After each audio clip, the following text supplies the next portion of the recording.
put that in the video. Yeah! So what's up, y'all? My name's Evan Orlandi, and today we got our third installment of this Texas State Champ Meet Prep series. At the time of recording, we're sitting just around the 12 weeks out mark, and I'm not gonna lie, like, this week was overall pretty decent. We're looking at week, I believe, 4 out of 5, so not quite at the end of the block, but we're getting there. And this is where we can start to see, you know, what will really be available at the top end, just depending on how everything moves. It's the first block I've had with singles, or comp singles anyway, in my time working with Carrie, and I'm definitely seeing the strength gains, which is always really nice. But, you know, going from being an 83 when I was like 18 to now being a 110 at 25, I'm definitely starting to form a different relationship with some of my lifts. Like, my bench and my squat are definitely starting to show me a lot more love, but deadlift has been a bit of a challenge, and that's kind of why I wanted to just spotlight it more so in today's video, and just kind of like go through, I guess, my historical relationship with some of these like 700 plus numbers. So later on in the video, once I get to the 705 pull that I had for this week, also going to be showcasing just some like previous working sets or singles, prep singles, whatever, even a comp single, with, you know, excess of 700 pounds, just to kind of provide some, I guess, context for how I approach this specific weight and how it's moved for me previously. So to provide some background for my deadlift anyway, my first 700 pound pull was at the end of 2020 when I was 21. And now we're creeping up on the end of 2024, and I'm currently 2025. So if you had asked me back then if I would have pulled 800 by now, I probably would have said yes. I probably at least would have thought that it would be a box that I would have checked by now. But given kind of the context of dealing with an injury, like 2 years ago, that kind of just halted deadlift progress, and then going through school and priorities changing, it's kind of like, okay, I can see how at this point that's not something that I've been able to achieve yet. But I do think that more than, I guess, the other circumstances, the choices that I've made as far as like nutrition goes and deciding to move up a weight class is something that's definitely factoring into the difficulty that I'm dealing with right now, where before, you know, I thought if I can get it off the floor, I'm probably gonna hit it. Like, I've got a solid comp record as far as not missing deadlifts go. So it's never really been a concern of like, okay, can I lock this out? Can I hit it?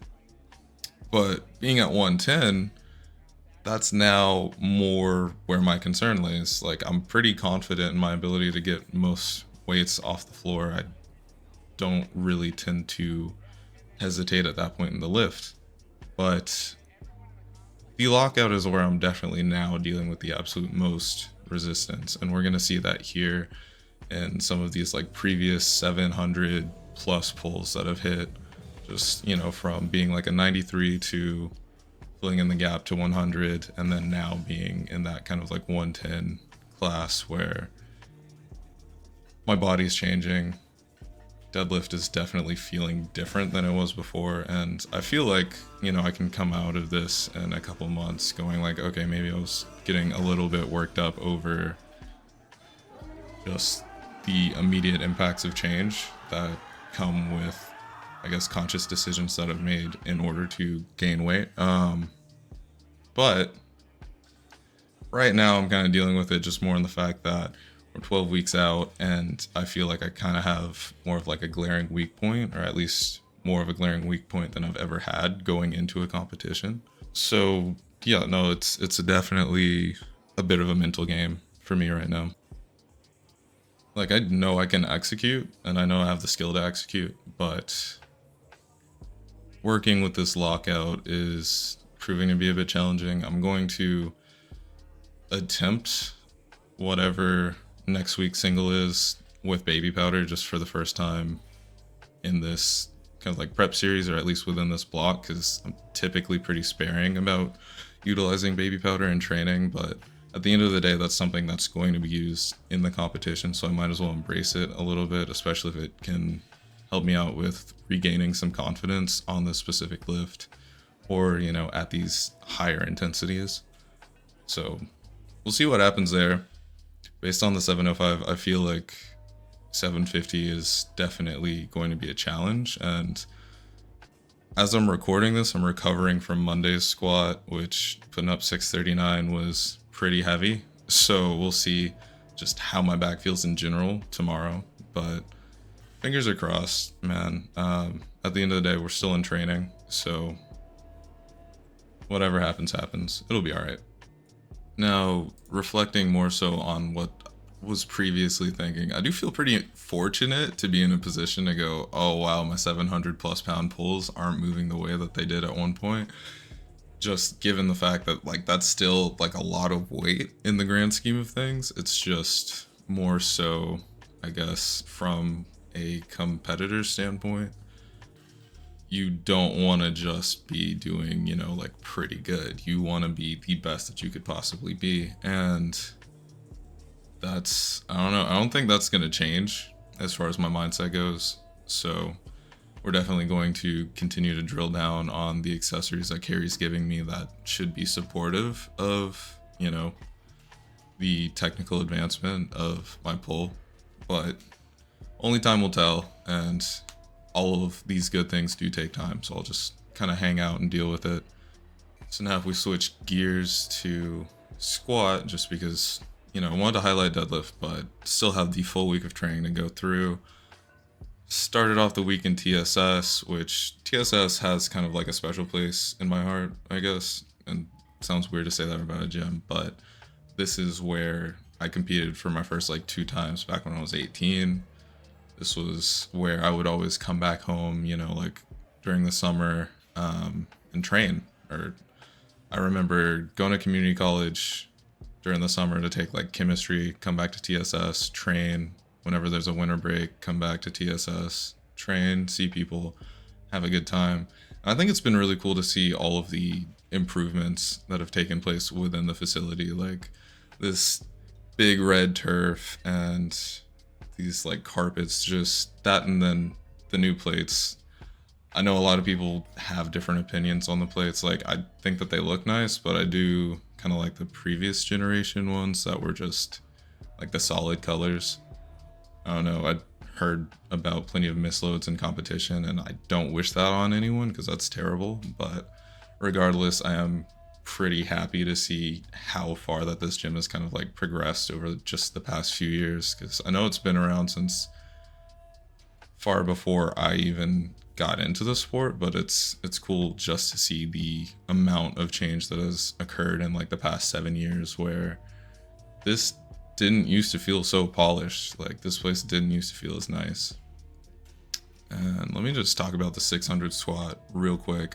Not gonna lie to you, I spent a couple hours just in my car driving and then sitting like all weekend. Didn't really get any of the kind of like externals in the same level of control as I typically do. So I'm not gonna lie to you, I was a little concerned about that 600. I mean, it all worked out now because I already hit my squat single for this week. Anyway, it seems like just the reoccurring theme for this video is just take a step back and look at how far you've come, before you lose your mind over less than perfect execution on the day. It can be so silly sometimes, because like if you go tell any person who hasn't been powerlifting for close to a decade, like, oh yeah, you know, this is what I hit today, I'm upset because it didn't go so well, they're probably still gonna hear the number and go, okay, that's kind of crazy, dude. Like, good job at the very least. I don't know, perspective is really important in the sport, especially if you spend a fair amount of time online and you get to observe lifters from all over the world. Comparison will be the thief of your joy, like, so quickly. So just be happy with what you can hit. some days it's okay. It's not the end of the world. Like right now I'm pretty happy that, and you'll see this here in a minute, that I can just routinely bench 391, which was my comp max for, or still is my comp max, and it's been like that for quite some time now. But yeah, dude, like there's so much to be just happy about with training right now. So we're just gonna keep it rolling. It's cool. One thing that was a little, not even sure if I want to call it intimidating, but just felt crazy, was doing a 5x3 with 331. Because if you told me that that's something that I'd be able to do now, like X amount of time before, I'd be like, okay, that's kind of nuts. But then just going through each one of those sets, I felt like I could just fall apart at any moment. Like I was so tired of lifting, but then you watch the video and it's kind of like, oh, okay, this wasn't terrible. You were probably just complaining too much in your head. At the end of the day, it's all worked out 'cause it's all said and done now, and I can make a video about it. Goodness, so this has turned into a bit of a yap session, but at least I'm kind of getting the thoughts off transparently, and I know that at this point in the video anyway, there's probably 10 people still watching, so if you're one of the 10 people, shout yourself out in the comments, bro. God. So I did want to cover just kind of one last thing to button up this video. I finally got to go out to Rise up in Cyprus, and this powerlifting gym meant like, okay, I probably spent close to an hour in my car just to get all the way up north to this gym, and I totally should have coordinated with one of the guys earlier to not have to do that. But besides that, this was probably one of the nicest powerlifting gyms I think I've been to yet. Like I've been to Game Day, I've been to Lift ATX, or actually I retract that statement. I've been to some pretty nice gyms in Texas. I know that there's some really nice ones outside of Texas that I still need to get to. So, you know, we'll get there when we get there. But Rise is definitely a competitor for one of the nicest ones in Houston, because the facility, like just the amount of like accessory equipment and the spread and the number of like racks, the condition of all of the stuff we're just kind of like interacting with was insanely clean. Definitely want to go back, but it's just too far, dude. I'm not I'm not looking forward to sitting in the car that long just to lift some weights. I don't know. And this is coming from the same person who, like, I was working from home one summer as an intern and I was driving nearly an hour to like game day. But now I'm not trying to do that. I don't know. We grew out of it. Anyway, thanks for watching. You'll be safe. Go Cougs.